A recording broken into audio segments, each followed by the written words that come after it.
Thanks for being my guest. That's right. Introduce yourself to our audience. So my name's David Campbell. I'm a business coach. I'm also a marriage celebrant, and I also do wood turning. What is the business that you mainly want to introduce to our audience today? I think the marriage celebrant business would be the way to go and talk to you a little bit about that. The first thing that most couples need to understand is that to get married, you need a licensed or an authorised celebrant.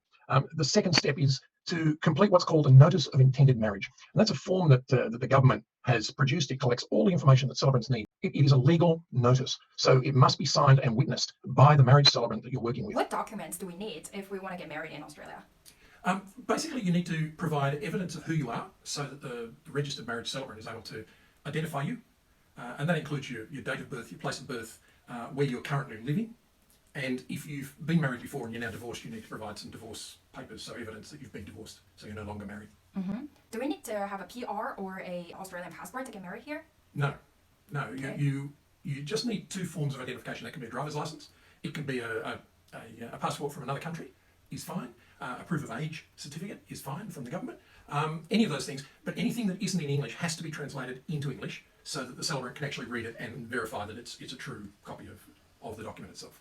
Your witnesses must be 18 years or older. They must know either of the parties in some way, and they must be able to speak and understand English. And interpreters may be necessary. Have you ever dealt with any Asian couple in your career? I have. I've done a number of weddings from Asian countries.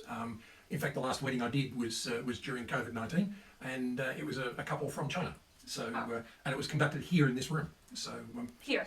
So that was a really nice wedding. So it was good fun. But I think I've probably done maybe a dozen weddings from various nations. Mm-hmm. You have any other interesting stories to share with us? I think every single one of them is interesting in its own way. The last couple, for example, came to me. They wanted to marry. They wanted to marry as soon as possible, simply because they wanted to get that paperwork put aside. Mm-hmm. And then the whole COVID thing came up, mm-hmm. and so it limited it down to them, their witnesses, and me.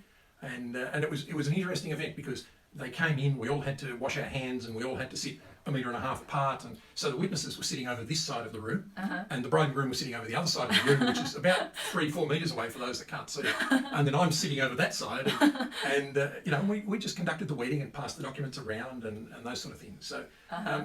Those are fun. I like every single wedding. I've done one where I enjoy 4-wheel driving, and I had to go into 4-wheel drive to actually get to the location of the wedding.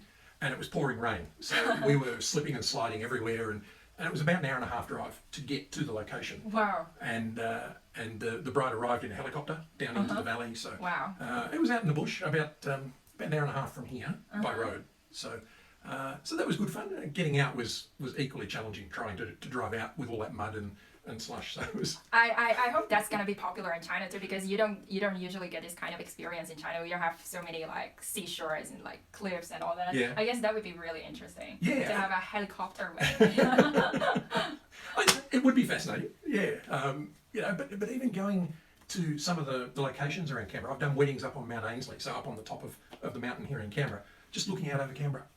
Yeah. So I've done weddings up there, and as I say, weddings down by rivers and down by the lakes here in Canberra and that sort of thing. So really interesting locations. What about the time that the social distancing here was only limited to 2 people? Yeah. So for weddings, it was limited to 5 people. Oh, brilliant. So okay. 2 witnesses, the couple getting married and the celebrant, that was the 5. Mm-hmm. But that has just been relaxed now, so it's now up to 10 people at the wedding. Mm-hmm. So, you can have a lot more people at the wedding itself. And if you go outdoors, it's actually a greater number than 10. I think it's about 20 people that can come to a wedding. Mm-hmm. So it's starting to relax. Mm-hmm. And I think in a few weeks' time, it'll be back to the normal number of people at weddings. Business as usual. Yeah, pretty much. I believe that there are going to be a lot of lovers who are willing to get married, but who cannot be satisfied with a wedding that's just limited to 5 people or 10 people, right? Yeah, absolutely. The thing to also remember here in Australia is there is a requirement to give at least 1 month's notice of a wedding. So if you gave notice now, your wedding can't be for another month. Mm-hmm. So who knows what the restrictions are going to be at that stage. Yeah, sure. So planning now is a good idea. Exactly. All right, thank you. Thank you for being my guest today, David. Thank you for having me, Amber. I've enjoyed it. See you. Bye. I look so short.